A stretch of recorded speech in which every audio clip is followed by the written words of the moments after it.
Gila guys, 7,5 juta rupiah yang saya bakar buat bangun tim ini rasanya mau hangus cuma dalam 13 menit. Bayangin, kita baru aja selesai ngebangun squad mewah, tapi di pertandingan perdana, kita langsung dibantai 3 gol tanpa balas. Martin Pais gak berkutik dan Jai Ijes kocar kacir. Pertanyaannya, apakah eksperimen tim Sultan ini gagal total? Atau ada yang salah dengan taktiknya? Tonton video ini sampai habis karena saya bakal bongkar gimana cara saya ngebangun 11 pemain monster dari awal. Dan gimana cara saya membalikkan keadaan dari skor 3-0 jadi kemenangan telak yang gak masuk akal. Bayangin, kalau kita hitung secara kasar, harga 1031 token di store itu sekitar 1,8 juta plus pajak. Dan di akun ini, kita butuh top up sampai 4 kali buat punya 4.500 poster hijau ini guys. Itu artinya, sudah tembus 7,2 juta rupiah. Belum lagi kalau kita total semuanya. Ada sekitar 300-an token dan 4.500 cendol atau paket istirahat yang siap kita bakar. Kalau di total secara real kurang lebih kita bakal ngabisin 7,5 juta rupiah cuma buat satu tim. Gila gak tuh? Tapi pertanyaannya, dengan modal seharga motor bekas ini, apakah saya bisa bikin tim yang benar-benar gak terkalahkan?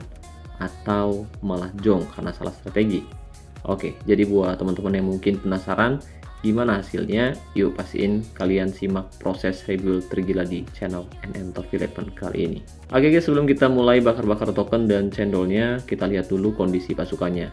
Pemiliknya bilang ke saya, "Bang, ini tim saya sudah nggak karuan bang, atributnya berantakan dan sering kalah. Tolong bantu rebuild tim saya biar mantap bang." Nah, katanya gitu guys. Dan di sini kalian bisa lihat sendiri, kualitas awal tim ini cuma 83%. Atribut terang pemainnya juga masih kecil banget. Padahal lawan di semua kompetisi musim ini musuhnya ngeri-ngeri banget. Jadi kalau kita nggak rombak total sekarang, uang 7,5 juta bakal jadi pajangan doang guys. Tapi sebelum saya mulai ritual maut ini, buat kalian yang baru mampir di NN Top 11, jangan lupa like dan juga subscribe karena proses rebuild tim Sultan kayak gini jarang-jarang terjadi. Nah buat kalian yang sudah siap lihat 4.500 cendol ludes dalam sekejap, let's go, mari kita bahas sama-sama. Oke, jadi untungnya hari ini pemilik klub sudah nyiapin bahan baku yang mantep banget, dan di sini sudah ada beberapa pemain muda berbakat usia 18 dan 19 tahun yang siap kita bentuk. Jadi tugas saya sekarang bukan lagi nyari pemain, tapi mengasah skill mereka biar jadi monster di lapangan. Tapi kita nggak akan asal latih gitu aja guys. Ingat, modal 4.500 channel ini harus jadi investasi yang cerdas. Jadi kali ini kita bakal fokus bentuk atribut kunci semua pemain sesuai dengan posisi keahlian khusus maupun gaya mainnya. Oke, dan pemain pertama yang jadi proyek ambisius kita adalah Isaias Fontana. Striker muda dengan gaya main targetman ini awalnya punya OVR 122%.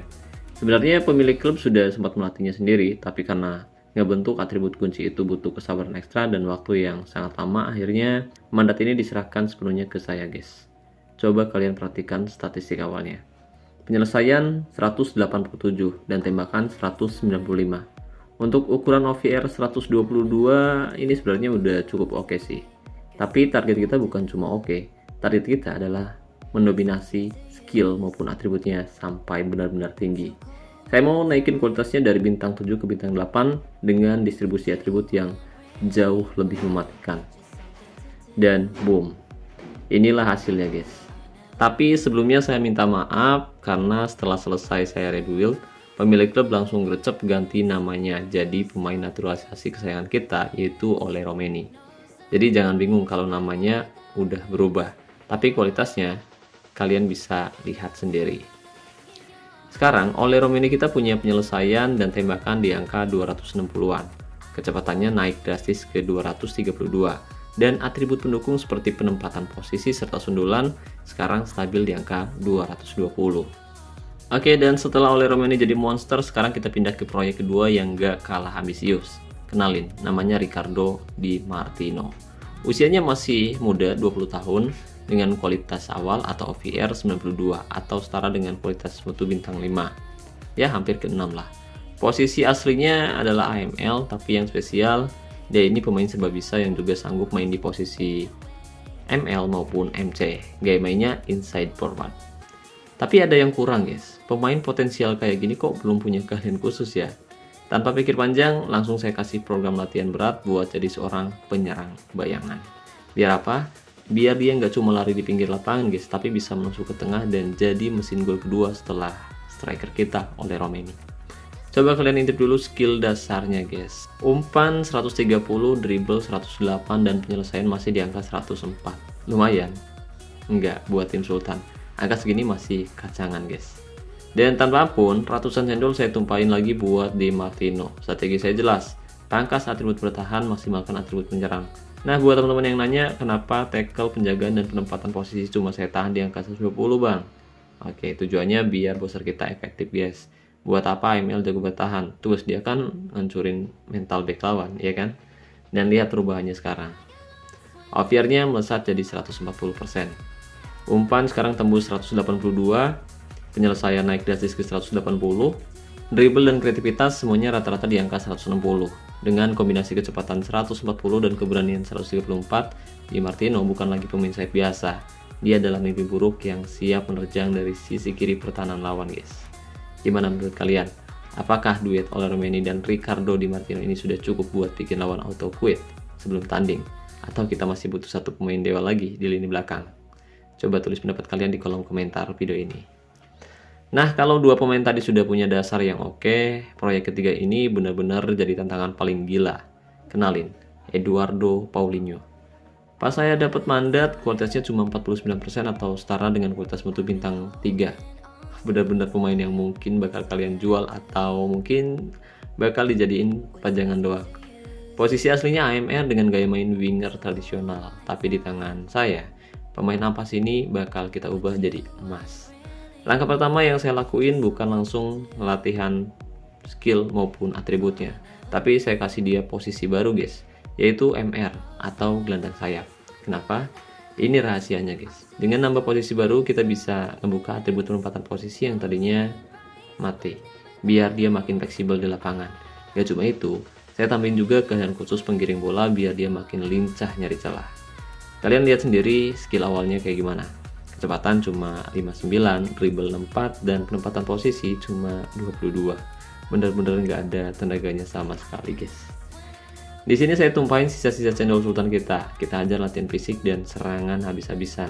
Dan hasilnya, kalian bakal melongo. Boom! Eduardo Paulinho lahir baru dengan atribut yang sangat mengerikan. Kecepatan dari 59 melesat ke 230. Dribble tembus di angka 200. Umpan sekarang 181, penyelesaian 173. Atribut lainnya kayak kreativitas dan penempatan posisi sekarang sudah stabil di angka 160-an. Atribut lainnya kayak kreativitas dan penempatan posisi sekarang sudah stabil di angka 160-an. Dari pemain bintang 3 sekarang dia jadi pelayan setia buat lini depan tim Sultan kita guys. Bayangin, sisi kiri ada Martino penyerang bayangan yang kreatif, di sisi kanan ada Paulinho, dan di tengah ada Ole Romeni. Pertahanan mana nih yang nggak bakal gemeteran ngeliat trio maut ini guys? Nah, kalau trio penyerang kita sudah kayak Avenger, sekarang kita butuh satu orang yang pegang remote control permainannya guys. Kenalin, jenderal lapangan tengah kita, Rainer. Usianya 19 tahun, off-year awal 99. Ya sebenarnya sudah cukup matang sih, tapi kita mau dia jadi spesial banget. Posisinya DMC dengan gaya main regista dan sudah punya keahlian khusus penendang sudut. Tapi ada satu masalah besar guys. Sebagai seorang regista, kreativitas dia awalnya cuma 89. Ini gak masuk akal sih buat tim Sultan. Regista tapi gak kreatif, aneh ya. Itu namanya cuma jadi tukang angkut air doang pak, kayak box to box gitu. Oke, dan sekarang langsung saja kita suntik dengan program latihan visi bermain yang ketat. Kita tingkatkan kemampuan dia buat bird setelah di pertahanan lawan. Dan hasilnya, kalian bisa lihat transformasinya sekarang. Umpan dan kreativitas melesat ke angka 180.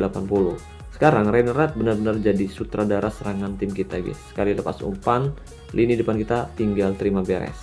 Ketahanan fisik, penempatan posisi, sundulan, dan kebugaran rata-rata di angka 160-an. Jadi dia nggak bakal gampang capek meski harus cover seluruh area tengah. Tembok pertahanan, untuk tackle dan penjagaan ada di angka 140-an. Ditambah agresivitas 136. Artinya, sebelum musuh ketemu back tengah, mereka harus berhadapan dulu sama preman kreatif kita ini. Dengan masuknya Reinhardt, puzzle tim seharga 7,5 juta ini sudah hampir lengkap. Kita punya mesin gol, kita punya pelari cepat di sayap, dan sekarang kita punya otak permainan di lini tengah.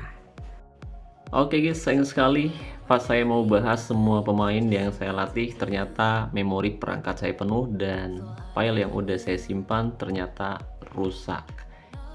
Tapi intinya kali ini kita sudah membangun tim milik Bang Madiek. Dari yang sebelumnya hanya punya OVR 83, kali ini tim ini sudah punya OVR 140 guys.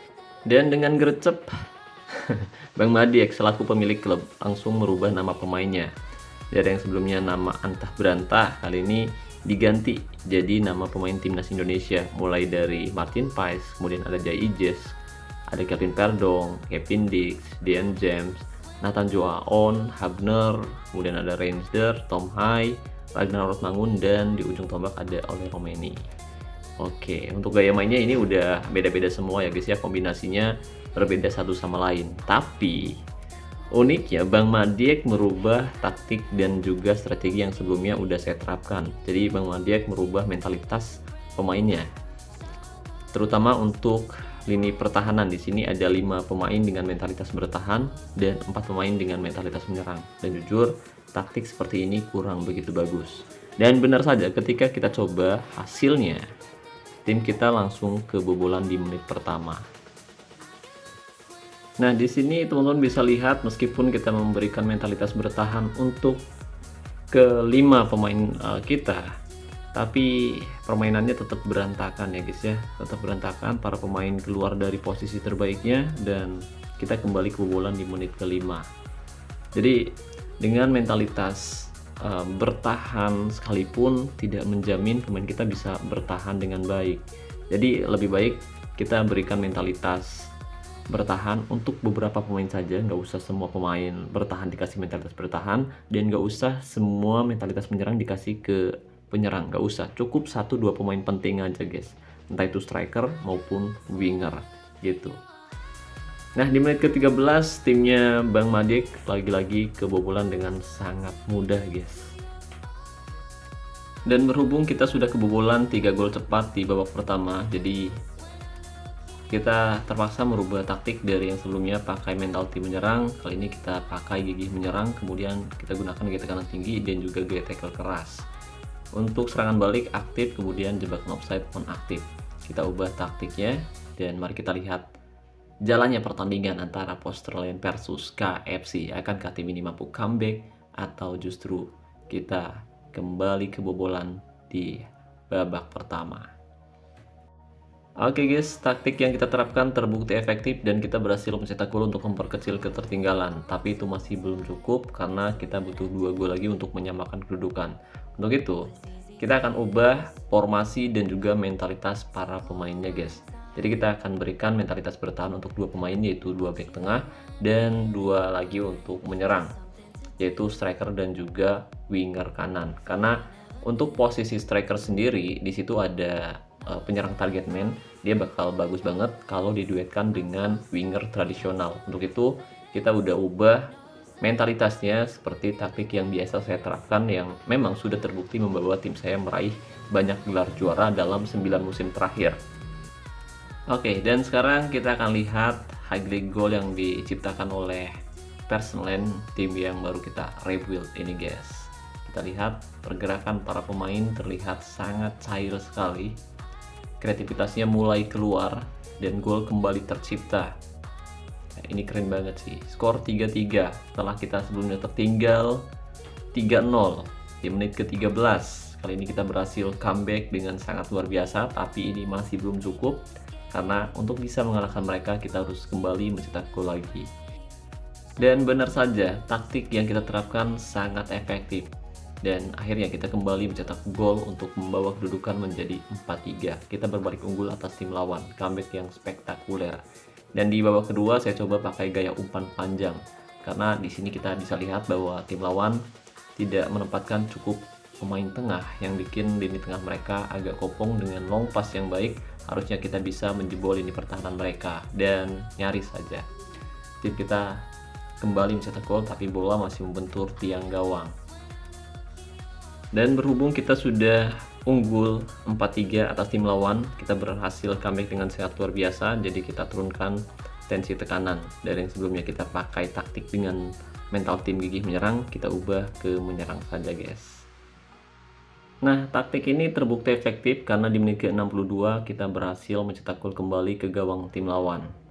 Lewat pergerakan yang sangat baik Tom Hai, Ola Romeni, Reinsder, dan para pemain dari tim kita guys. Kita lihat pergerakannya memang sangat cair ya guys ya, skillnya mulai kelihatan, kreativitasnya mulai terbuka, dan para pemain sudah menemukan performa terbaiknya setelah kebobolan 3 gol tadi yang bikin frustasi. Kali ini kita berhasil comeback dengan sangat luar biasa. Martin Paes pun sebagai penjaga gawang tadi dia menampilkan performa yang luar biasa dengan keluar dari areanya memotong umpan panjang dari tim lawan guys. Itu adalah ciri khas dari penjaga gawang dengan gaya main sweeper keeper. Nah, di menit ke-72 kita mendapat kesempatan dari situasi bola mati ya, karena Tom Hai, Nathan Joaon maksud saya, dilanggar di area yang sebenarnya cukup jauh dari kotak penalti, tapi dengan finishing yang luar biasa oleh Romeni berhasil mencetak gol ke gawang KFC. Ya, tendangan bebas yang sangat-sangat keras, bahkan penjaga gawang dari tim lawan tidak mampu menepis kulit bundar. Skor kali ini 6-3. Setelah kita sebelumnya tertinggal 3-0 di menit ke-13, kita berhasil comeback dengan sangat luar biasa. Permainan nanti kita akan diperlihatkan oleh pemain dari Porcelain FC di babak kedua. Kita lihat kreativitas para pemain sudah mulai terlihat ya guys ya, ini keren banget. Gameplaynya juga mantap dan kita sudah unggul 7-3 atas tim lawan. Gol-gol, pergerakan pemain ini benar-benar keren banget guys ya. Kita lihat umpan-umpan yang diberikan juga sangat akurat, meskipun finishingnya tadi agak kurang gitu guys, karena memang untuk golnya sendiri dibatasi ya guys ya. Golnya sendiri dibatasi cuma 12 gol ya. Ini dia Hubner. Nah, dijambak sama si Boni cuy. Si Boni iya kan, si Boni ya. Oleh Romeni melakukan tendangan keras, tapi kali ini berhasil ditangkap oleh penjaga gawang. Skor 7-3 setelah sebelumnya tertinggal. Jelas ini adalah comeback yang sangat spektakuler dan di luar nalar guys. Entah kenapa di babak pertama kita bisa kebobolan dengan sangat teramat mudah karena perihal taktik doang cuy. Karena perihal taktik doang. Kita lihat gol kembali tercipta Ragnar Oratmangun kali ini. Dan jika teman-teman perhatikan, gameplaynya benar-benar keren ya guys ya. Di sini tersaji gol dari tendangan bebas, dari salto, dan gol-gol cantik lainnya guys. Oke, jadi gimana nih menurut kalian? Kira-kira kenapa tim ini bisa kebobolan 3 gol cepat di babak pertama? Kira-kira apa yang salah menurut kalian? Coba tinggalkan pendapat kalian di kolom komentar video ini. Siapa tahu komentar dari teman-teman bisa bermanfaat untuk saya dan juga untuk teman-teman yang kebetulan membacanya. Dan saya ucapkan makasih nih buat Bang Madiek yang udah ngasih kesempatan saya buat merebuild timnya. Dari yang sebelumnya punya OVR 83, kali ini tim ini sudah punya OVR 140-an dengan banyak pemain dengan kualitas bintang 8 di line up utama. Semoga